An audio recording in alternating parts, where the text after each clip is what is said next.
Hi viewers, welcome to my channel Sudha Biology. If you are watching for the first time, please subscribe and press the bell icon.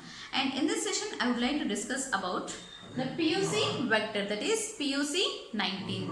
So it is named because it is developed by University of California students.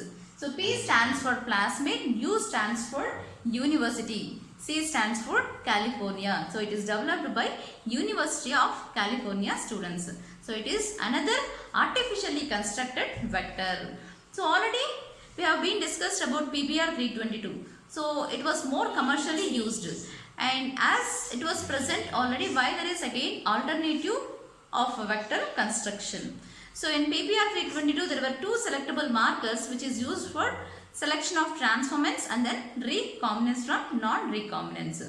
So instead of using two medium source for antibiotic to select the recombinants again non-recombinants, there have been developed an alternative selectable marker which is used to differentiate recombinants from non-recombinants, that is based upon their ability. So based on their ability to produce color. So based upon their ability to produce color in the presence of a chromogenic substance. So in the presence of chromogenic substance, whether they are able to produce based upon their ability to produce color, they have differentiated recombinants from non-recombinants by using this PUC 19 vector. So plasmid of University of California students.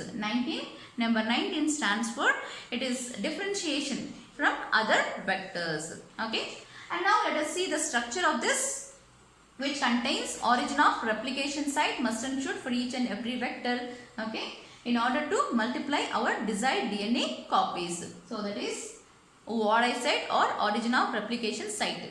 And next it also contains ampicillin, that is antibiotic resistant gene. On this side, that is left side, it has antibiotic resistant gene which I am showing here. And next it also contains LAG-Z gene. So it contains LAG-Z gene, that is alternative marker which is used, that is LAG-Z gene, which is beta galactosidase, which is coding for beta galactosidase. So LAG-Z gene.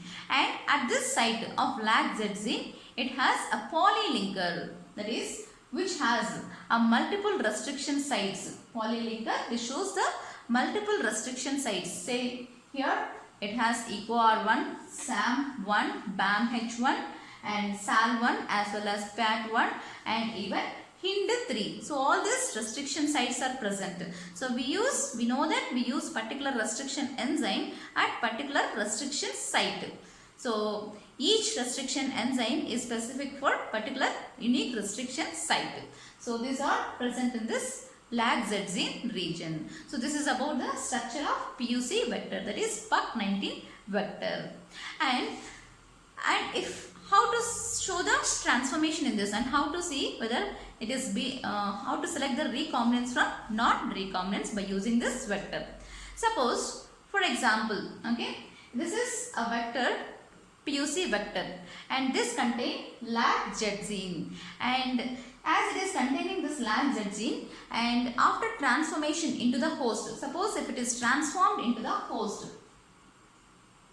it is being transformed into the host which has ampicillin as well as LAG-Z gene, and now we are allowing this, okay, host cells in a medium, okay, when we are allowing them to grow in a medium containing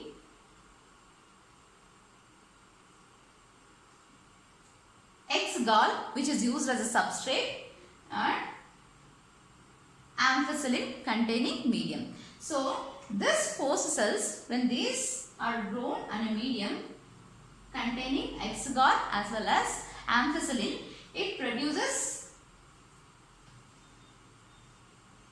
blue colored colonies. It produces blue colored colonies in the presence of a chromogenic substance, that is X-gall. So X-gall, it is used as a substrate here in order to know whether there is recombinant or not, or whether the LAG-Z gene region is being ligated with a foreign DNA or not. So this shows blue colored colonies in the presence of this chromogenic substance. And for suppose if we are ligating a desired DNA or our desired gene in the lag Z gene region. If we are ligating our desired DNA in the lag Z gene region. If we are ligating our desired DNA in the lag Z gene, and then we are allowing this recombinant DNA or transforming it into the host. So when we are transforming, after ligating our desired DNA and then transformation into the host by a technique called as transformation, we transform this recombinant DNA into the host organism. So that is by a technique called as transformation. So which contains a desired DNA. And after transformation, now we need to select whether there is what is a recombinant and what is not a recombinant. To select or to differentiate between recombinant and non-recombinant, we allow them to grow in a medium containing X-gall as well as this ampicillin. So they have ampicillin, so they have ampicillin resistance and they grow in ampicillin containing medium. And whereas X-gall, it is a substrate which is being used here to know whether there is recombinant DNA or to know whether the lag Z gene is inactivated or not. So this produce white colored colonies. So this produce white colored colonies, and these which produce white colored colonies are termed as recombinants, and those which produce blue colored colonies are termed as non-recombinants. The reason is we have ligated our desired DNA at the lag Z gene region, and we have inactivated this lag Z gene region. As we have been inactivated the lag Z gene by inserting our desired DNA in this lag Z gene region, so this is called as insertional inactivation. So this is called as insertional